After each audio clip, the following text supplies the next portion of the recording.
Bonjour les amis, bienvenue sur cette nouvelle vidéo et bienvenue au nouveau sur ma chaîne. Bon, aujourd'hui on va parler d'un sujet qui trotte pas mal dans la tête de pas mal de pratiquants de la religion musulmane, le ramadan. Comment je vais faire pour continuer à conserver et à progresser selon mon objectif d'hypertrophie. Alors quand je dis hypertrophie, soit en gain de muscle, surtout en gain de muscle bien sûr, mais soit en prise de masse, soit en perte de poids, soit en perte de gras, renfort musculaire. Comment je vais faire pour m'organiser pendant le ramadan pour pouvoir conserver tout ce que j'ai fait. Alors, comme je vous le dis toujours, que ce soit mes élèves ou dans d'autres vidéos, 70% de vos objectifs sont basés sur la nutrition.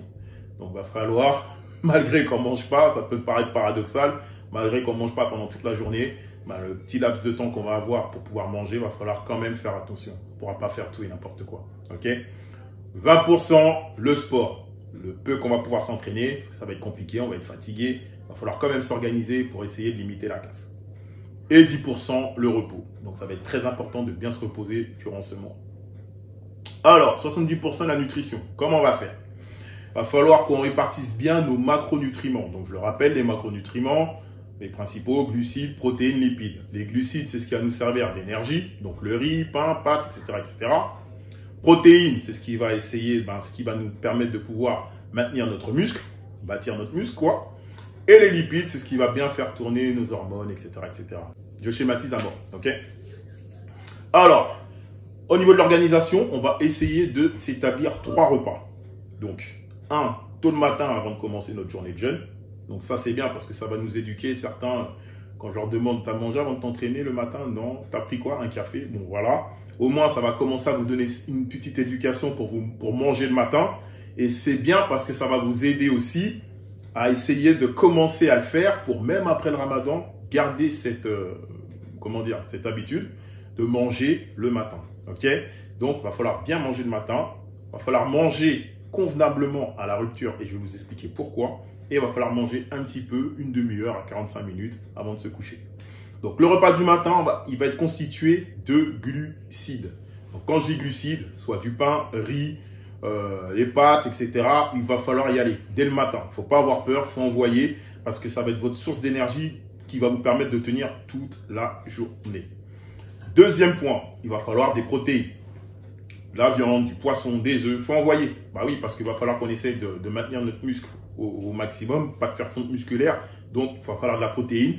Et un petit peu de lipides, donc on y reviendra, un petit peu d'huile d'olive, des fruits rouges, pardon, peut-être de beurre de cacahuète, des choses comme ça, qui vont nous permettre un petit peu de faire fonctionner les hormones, conserver nos hormones, ok? Et ensuite, il y aura le repas de la rupture. Alors, le repas de la rupture, il va être essentiel, il faut faire super attention, parce que toute la journée, on ne va pas manger, du coup, notre corps, il va être des fois limite en carence. Et l'heure de la rupture, il va être aux aguets. Il va dire, bon, nos récepteurs, ils vont être là, ils vont dire, bon, qu'est-ce qu'il va me donner? Qu'est-ce qu'il va me donner? Qu'est-ce qu'il va me donner? Alors, si toi, tu arrives avec du sucre, de l'huile, des briques, enfin, tout ce qu'on voit là, là, t'es mort.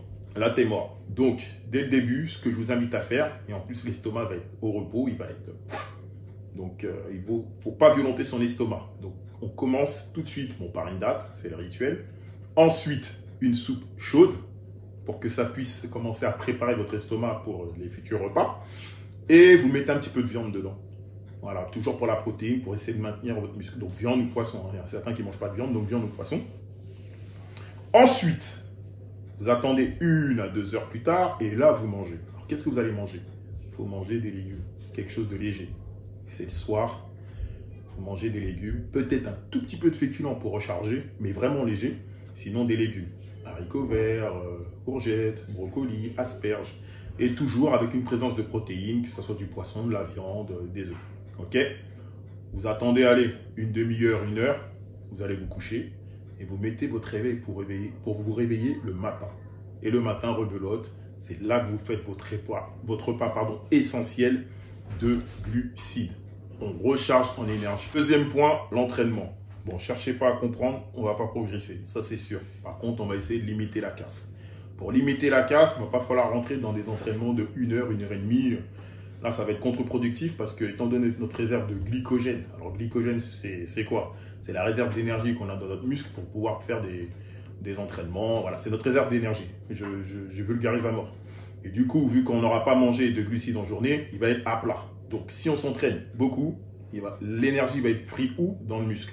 Vous risquez une fonte musculaire. Donc, il faut juste s'entraîner pour dire à notre corps, entre guillemets, on est encore présent, on envoie un peu de congestion et de contraction musculaire, mais sans pour autant puiser et faire une fonte musculaire. Ok?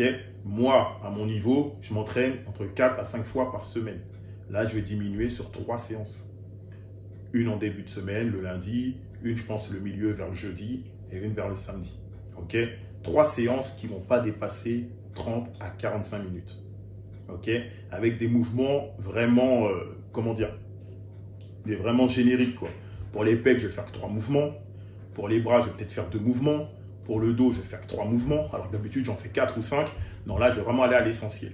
Ok? Donc, simplifiez vos entraînements et évitez la fonte musculaire. Troisième point, qui va être essentiel aussi, le repos. Profitez pour bien vous reposer. Ne rentrez pas dans un surentraînement. Ne vous mettez pas en carence pour pouvoir vraiment durer tout le mois. Ok? Maintenant, il y a un moment précis où c'est vraiment recommandé de s'entraîner. C'est 1 heure avant la rupture du jeûne. Donc voilà, l'idéal c'est ça. Maintenant, si vous n'avez pas le choix, entraînez-vous comme vous pouvez. Après le matin, si vous avez bien mangé, vous vous entraînez. Mais l'idéal, c'est vraiment 1 heure avant. Moi, je pense que je vais m'entraîner 1 heure avant. Après 10 minutes avant, je prends ma douche et je vais rompre mon jeûne directement. Ok? Donc voilà. Donc là, bien entendu, c'était les grandes lignées de savoir comment s'organiser pendant le ramadan pour limiter la casse.